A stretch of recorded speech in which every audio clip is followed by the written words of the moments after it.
हाय दोस्तों, welcome to धन। दोस्तों, एक क्वेश्चन जो हमारे पास कंटिन्यूअसली आता है वो ये है कि स्ट्रेटजी की आइडिएशन से लेकर स्ट्रेटजी की एग्जीक्यूशन तक आप हमें बताइए कि किस तरीके से कोई ट्रेडर सोचता है और किस तरीके से अपने ट्रेड को एग्जीक्यूट करता है। दोस्तों, हमने बहुत सारी ट्रेडिंग स्ट्रेटजीज डिस्कस करी हैं, बहुत सारी ऑप्शन स्ट्रेटजी डिस्कस करी है, लेकिन आज इस वीडियो में मैं आपको बताने वाला हूं किस तरीके से मल्टीपल चीजों को एक साथ यूज करके आप अपने लिए ट्रेडिंग स्ट्रेटजीज जनरेट कर सकते हैं, अपने लिए एक ट्रेड जनरेट कर सकते हैं। दोस्तों, at any point in time जब मैं आपके साथ कोई एग्जांपल शेयर करूंगा, it should not be seen as a recommendation to buy और सेल। मेरा पर्पस इस वीडियो में यह है कि मैं आपको यह बताऊं एक ट्रेडर एक ट्रेड के जनरेट होने से लेकर उसकी एग्जीक्यूशन तक क्या क्या चीजें सोचता है, किस तरीके से सोचता है, किस तरीके से स्ट्रेटजी बनाता है और कैसे उसको एग्जीक्यूट करता है, और कैसे उसके आरओआई के बारे में, प्रोबेबिलिटी ऑफ प्रॉफिट के बारे में, डेल्टा के बारे में, थीटा के बारे में, गामा के बारे में, प्रीमियम के बारे में, ये सारी चीजें कैसे सोची जाती हैं एक ट्रेडर के माइंड से, ये मैं आपको बताने वाला हूं। तो दोस्तों, आइए विदाउट एनी डिले मैं आपके साथ डिस्कस करने वाला हूं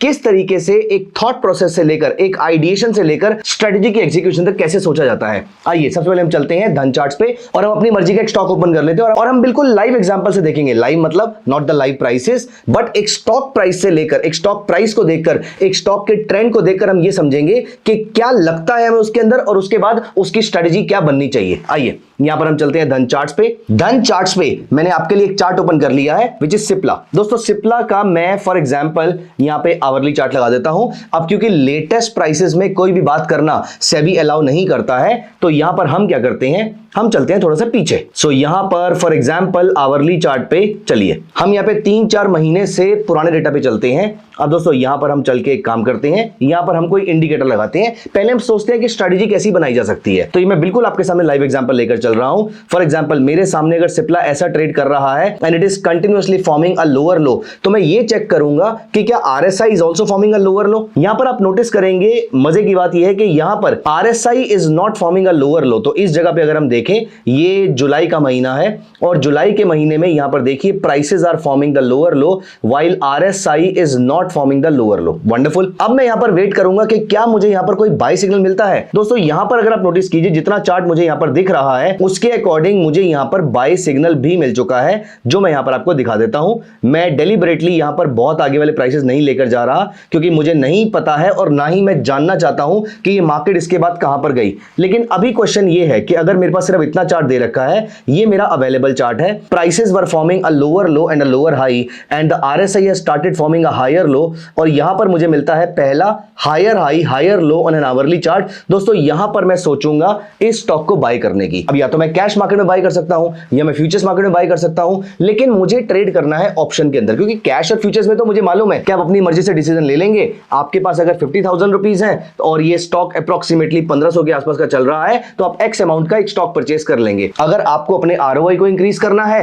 तो आप एमटीएफ के थ्रू परचेस कर लेंगे। मैं ये भी चेक करूंगा कि मैं अगर स्टॉक को एमटीएफ के थ्रू लेता हूं तो मेरा आरओआई कितना बनेगा। सो ये मैंने उठाया सिप्ला और बाय प्राइस चल रहा है 15-13 के आसपास। मान लेते हैं कि मैं यहां पर 1560 का टारगेट रखता हूं, अप्रोक्सीमेटली 3-4% के आसपास का टारगेट रखता हूं, और मैं ये काम अगले 6 दिन के अंदर एक्सपेक्ट करता हूं और मैं यहां पे 100 शेयर परचेस कर लेता हूं। तो यहां पर मेरे पास जो टोटल फंड्स लग रहे हैं वो है लग रहे हैं 33,000। टोटल मेरी जो ट्रांजेक्शन वैल्यू है वो है अप्रोक्सीमेटली 1,51,000 1,51,000 की, जिसमें मेरा पैसा सिर्फ 33,000 लग रहा है, लेकिन मेरे पास टोटल 50,000 है। तो यहां पर मैं अपनी क्वांटिटी को इंक्रीज कर सकता हूं।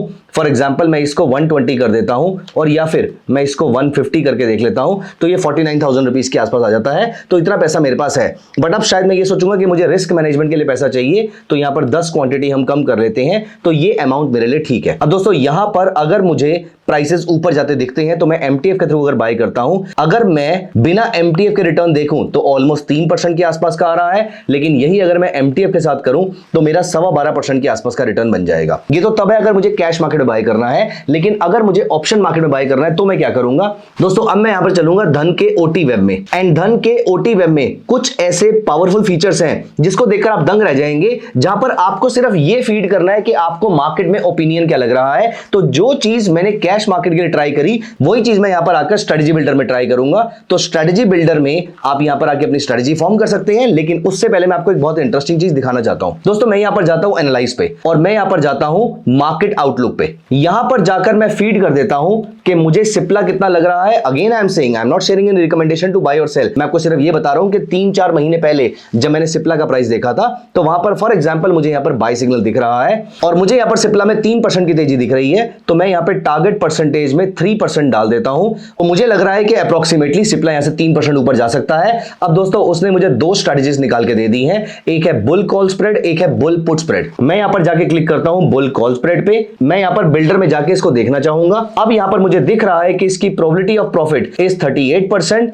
और मेरा रिस्क टू रिवॉर्ड रेशियो जो है वो 1.33 है। मेरा मैक्सिमम प्रॉफिट 1600 रुपए का है जबकि मैक्सिमम लॉस 2100 रुपए के आसपास का आ रहा है। तो ये स्ट्रेटजी मैं साइड पे रखता हूं। मैं वापस चलता हूं एनालाइज पे, मार्केट आउटलुक पे, और मैं कुछ और स्ट्रेटजीज को एनालाइज करना चाहता हूं। अभी मैं 3% पे जाऊंगा और उसके बाद मैंने फिर फाइंड अपॉर्चुनिटीज करी तो यहां पर फिर आ गया bull call spread, bull put spread. तो यहां पर अब आप देखेंगे 3500 रुपए का प्रॉफिट आ रहा है, 3900 रुपीज का लॉस आ सकता है मैक्सिमम। यहां पर देखिए 5400 रुपीज का प्रॉफिट, 5700 रुपीज का loss and so on and so fourth. और यहां पर अगर मैं बुल पुट स्प्रेड पे चलता हूं तो यहां पर आप नोटिस करेंगे कि मेरा प्रॉफिट कम है, मेरा लॉस ज्यादा है। मैं एक बार ये वाली स्ट्रेटजी भी डिप्लॉय करके देख लेता हूं। इस स्ट्रेटजी को जाके अगर मैं बिल्डर पे चेक करता हूं तो मुझे या तो अच्छी प्रोबेबिलिटी ऑफ प्रॉफिट मिलनी चाहिए या फिर मेरा रिस्क रिवॉर्ड रेशियो अच्छा होना चाहिए। तो अब यहां पर देखिए मेरा प्रोबेबिलिटी ऑफ प्रॉफिट 62-63% के आसपास आ जाता है, जो कि बहुत अच्छा है। सबसे अच्छी बात यह है कि यहां पर मार्केट के फ्लैट रहने पर भी मुझे प्रॉफिट होगा। ये मुझे इस पूरी स्ट्रेटजी में सबसे अच्छी चीज लग रही है। अब दोस्तों यहां पर अगर मुझे इसके ग्रीक्स को जाके चेक करना है तो मेरा डेल्टा जो है वो 0.17 है। मैं चाहूं तो इसके डेल्टा को यहां पर इंक्रीज भी कर सकता हूं, मैं चाहूं तो डेल्टा को डिक्रीज भी कर सकता हूं, लेकिन मैं यहां पर अपनी मर्जी से कुछ नहीं कर रहा। अब मैं आपको जाके दिखाता हूं एक बहुत ही खास फीचर। यहां पे स्ट्राइक की जगह मैंने सिलेक्ट कर लिया क्वांट। अब मैं अपनी मर्जी से यहां पर कोई भी डेल्टा सिलेक्ट कर सकता हूं। दोस्तों मुझे एक पुट सेल करनी है और मुझे एक पुट बाय करनी है, तो ये है पुट और ये है पुट। मुझे एक पुट सेल करनी है। कौन सी पुट सेल करनी है? फॉर एग्जांपल वो मुझे करनी है डेल्टा के बेसिस पे। मेरा उसका डेल्टा था 0.17 का और ये जो मुझे डेल्टा चाहिए ये मुझे 0.10 का डेल्टा चाहिए। अब आप यहां पर देखिए मेरा प्रोबेबिलिटी ऑफ प्रॉफिट 67% के आसपास हो चुका है। मेरा रिस्क ऑल्दो बहुत ज्यादा हो चुका है, मेरा रिवॉर्ड कम हो चुका है, लेकिन एट द सेम टाइम यहां पर आप नोटिस करेंगे कि मार्केट के ऊपर जाने पर मुझे अच्छा प्रॉफिट हो रहा है, मार्केट के फ्लैट रहने पर भी मुझे अच्छा प्रॉफिट हो रहा है, मार्केट के नीचे जाने पर भी 2% तक मैंने अपने आप को सेव कर लिया है। और ये मैंने ऐसा क्यों किया? मैंने ऐसा इसलिए किया क्योंकि अगर मैं यहां पर बाय कर रहा हूं तो एक चीज जो मैंने नोटिस करी थी कि ये मेरा स्टॉप लॉस रहेगा अप्रोक्सीमेटली 1% के आसपास का मेरा स्टॉप लॉस यहां पर आपको दिख रहा है और यहां पर मैं 2% के लिए सेफ हूं। मतलब अगर ये मार्केट यहां से ऊपर नहीं भी जाती है, फॉर्चुनेटली उसके बाद वो मार्केट यहां से ऊपर चली गई, लेकिन अगर ये मार्केट यहां पर फ्लैट भी रहती है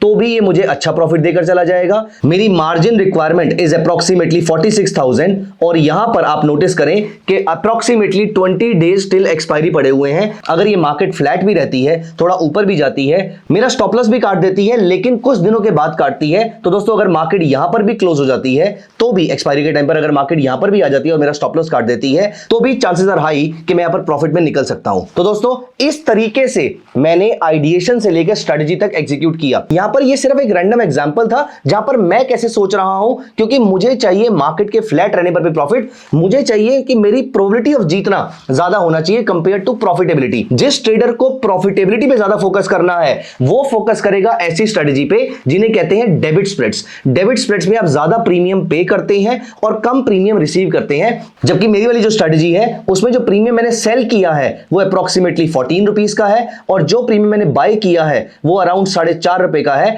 तो ब्रॉडली अगर आप नोटिस कीजिए तो मुझे 10 रुपए का प्रीमियम मिला है, इसीलिए मार्केट के फ्लैट रहने पर मुझे प्रॉफिट हो रहा है और मेरी probability of profit is wonderful. Approximately 2 out of 3 times is the probability कि मैं यहां पे जीत के निकलूंगा। तो दोस्तों अगर आपको प्रॉफिटेबिलिटी चाहिए तो शायद आप बुल कॉल स्प्रेड वहां पे चूज कर सकते थे। अगर आपको प्रोबेबिलिटी चाहिए तो मैंने बुल पुट स्प्रेड चूज किया। ये मुझे किसने बताया? ये मुझे या तो बताया यहां पर एनालाइज पे जाकर मार्केट आउटलुक ने, या फिर आप यहां पर पॉपुलर स्ट्रेटजीज में भी जा सकते हैं, और या फिर सबसे अच्छा रहेगा अगर आप स्ट्राइक की जगह यहां पर क्वांट पे चले जाएं और अपनी मर्जी से डेल्टा चूज कर सकते हैं। अपनी मर्जी से इतने सारे ऑप्शंस हैं, आपको कौन से प्रीमियम का ऑप्शन चाहिए, आपको एटीएम से कितना दूर का ऑप्शन परचेज करना है या सेल करना है, कॉल करना है या पुट करना है, एक्सपायरी कौन सी है, आप अपने नंबर ऑफ कॉल आउट सीधा यहीं से डिफाइन कर सकते हैं और आपका प्रॉफिट लॉस आप नोटिस करेंगे यहां पर एक साथ चेंज होता रहेगा। और सबसे मजे की बात क्या है, आप यहीं से इस स्ट्रेटजी को इमीडिएटली एग्जीक्यूट कर सकते हैं। तो दोस्तों इस तरीके से आप धन के ओटी वेब में custom strategy, quant, popular strategies, इन सारी चीजों को एक साथ यूज कर सकते हैं। And this is a very very powerful feature, specially for those people जो ऑप्शंस में नया काम स्टार्ट कर रहे हैं। रादर जितने लोग ऑप्शन में कई सालों से, रादर डेकेड से भी ट्रेड कर रहे हैं, उनको भी मालूम है कि हम हर बार अपनी स्ट्रेटजी को बार बार चेंज करते रहते हैं। उसको एग्जीक्यूट करने से पहले हम अलग अलग लेवल पे चेक करना चाहते हैं कि मेरा प्रॉफिट लॉस कितना होगा। आपके सामने क्वांट और आपके सामने पॉपुलर स्ट्रेटजीज वो सारी चीजें एक झटके में लाके खड़ी कर देता है। आप उन्हीं में से उसको चूज कर सकते हैं। इसकी वजह से आपके रिफ्लेक्सेस फास्ट होते हैं, इसकी वजह से आप शार्प ट्रेडर बन सकते हैं। तो दोस्तों ये सारे के सारे फीचर्स को आप एक बार जरूर ट्राई कीजिएगा। आप ये वाला स्टॉक उठाइए या कोई भी स्टॉक उठाइए, लेकिन प्लीज मेक श्योर कि आप इस फीचर को जरूर ट्राई कीजिए। It is a very very powerful feature. तो दोस्तों कैसी लगी आपको ये वीडियो, कमेंट्स में जरूर बताइएगा। और अगर आपको इस पूरे थॉट प्रोसेस में कोई और भी एग्जांपल चाहिए तो आप हमें कमेंट्स में बता सकते हैं that you need one more example. I will be very happy talking to you in greater detail about some other strategy, जैसे फॉर एग्जांपल साइडवेज मार्केट में कैसे काम होता है, बियरिश मार्केट में कैसे काम होता है, इलेक्शन से पहले कैसे काम होता है, ये सारी चीजें हम डिस्कस कर सकते हैं। तो दोस्तों आपका कुछ भी क्वेश्चन है तो कमेंट्स में जरूर बताइएगा। Thank you so much, bye bye, take care. Investments in the securities market are subject to market risk. Read all the related documents carefully before investing.